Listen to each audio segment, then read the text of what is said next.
হয়তো মার খাবো, নাহলে মানে ডট দিব। আমাদের যে আসলে মোমেন্টামটা হারিয়ে গেছিলো মাঝখানে, সেটা আবার ফিরে পেয়েছি আমরা। চেষ্টা থাকে যে এক্সিকিউশন যাতে 100% হয়, 100% হয় 95% যাতে হয়। 4-1-5-2 আজকের বোলিং ফিগার। শুরুতেই জানতে চাইবো, যখন উইকেটে গেলেন প্ল্যানটা কি ছিল? না, প্রথম বল করার পরে বুঝতে পারি যে উইকেটে একটু বল গ্রিপ করতেছিল, স্লো ছিল, একটু বাউন্স আপ অ্যান্ড ডাউন ছিল। তো পরে চিন্তা করলাম যে এখানে পেস দেওয়ার ছেড়ে বেটার হবে পেস অফ করা, যাতে ব্যাটসম্যান মানে ও স্বাচ্ছন্দ্যে না খেলতে পারে। তো ওইটাই প্ল্যানে ছিল, আর ওইভাবে বল করছিল। আর লিটনের বিপক্ষে খুব ভালো বল করলেন আপনি। 19টা ডট বল দিয়েছেন 24টার মধ্যে, এটা বিপিএল একটা রেকর্ডের বটে পেসারদের মধ্যে। তো মনে হচ্ছে কি যে অনেক বেশি ডট বল দেওয়ার জন্য যা করা দরকার ছিল হাসান তাই করেছে আর সফল হয়েছে? না, অবশ্যই নতুন বলে চেষ্টা করছিলাম, একটু সুইং থাকবে, যেই ব্যাটসম্যান থাকবে ওকে একটু প্রবলেম দিব আর কি। তো ওইটাই ফলো আপ করছি। এরপরে আবার চেঞ্জ অফ পেস ছিল, মানে সব মিলিয়ে ভালো হয়েছে না। শেষের দিকে বল করাটা সবচেয়ে বেশি চ্যালেঞ্জিং, সেটা পেসারদের জন্য আরও বেশি। আপনি উইন্ডিজও খুব ভালো বল করছেন, এই বিপিএলও শেষের দিকে খুব ভালো বল করছেন। তো মনে হচ্ছে কিনা যে শেষের দিকে বল করাতে হাসান এখন নিজেকেই ছাপিয়ে যাচ্ছে, আর সেটা কিভাবে ওটা একটু শুনতে চাচ্ছি।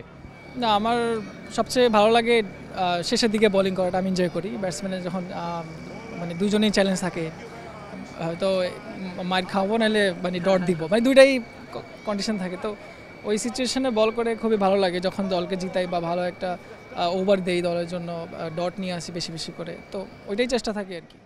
আচ্ছা, আমি ওই প্ল্যানটা জানতে চাচ্ছি। আপনি বলছিলেন যে মার খাওয়ারও একটা বেশ ভালো রিস্ক থাকে, তো মনে করেন হুট করে একদিন মার খেয়ে গেলেন, তো ওই ওভারে কীভাবে আপনি কামব্যাক করার চেষ্টা করেন? মাথা তখন কি চলে?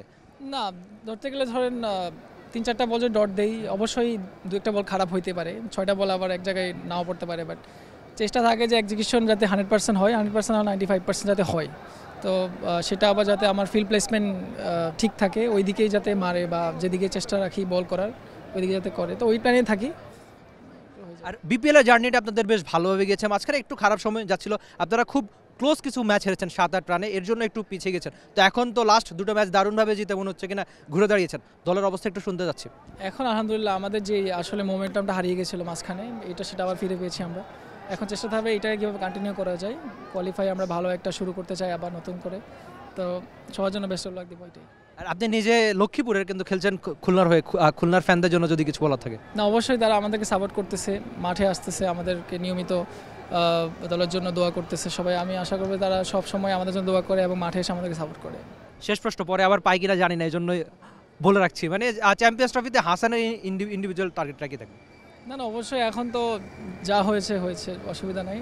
আমি চেষ্টা করব যে আমার জায়গা থেকে আরও বেস্টটা দেওয়া, চেষ্টা করব যে কীভাবে কন্ট্রিবিউশনটা আরও বাড়ানো যায় টিমের জন্য, আবার নিজেকে ফিট রাখবো, আবার কামব্যাক করবো, এটাই। থ্যাংক ইউ সো মাচ ভাই, সামনের জন্য অনেক বেশি শুভকামনা। লক্ষ্মীপুর এক্সপ্রেস ছিলেন টি স্পোর্টসের সঙ্গে, জানালেন আশার কথা, স্বপ্নের কথা।